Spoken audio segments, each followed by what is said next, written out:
मंडळी, आपल्याला अनेकदा घरात भिंतीवर देव्हाऱ्यात पाल दिसते.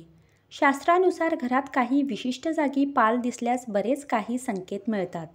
घरात नकोशी असणारी पाल देखील तुम्हाला भविष्याचे संकेत देत असते. पाल हा शब्द जरी घेतला तरी आपल्याला किळस वाटतो आणि भीतीसुद्धा. वास्तुशास्त्रानुसार देव्हाऱ्यावर काळी पाल दिसणे अशुभ मानलं जातं.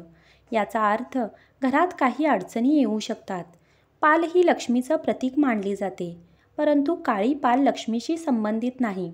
जर पाल सकाळी आपल्या मुख्य दरवाजातून घरात प्रवेश करताना दिसली तर ते शुभ मानलं जातं. याशिवाय पाल अंगावर पडणं हे अनेक शुभ आणि अशुभ संकेत देत असतं.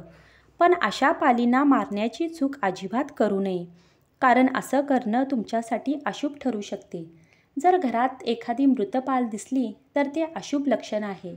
जर घरात 2 पाली आपापसात भांडण करताना दिसल्या तर ते अशुभ लक्षण मानले जाते. यामुळे कुटुंबात मतभेद होण्याची शक्यता असते.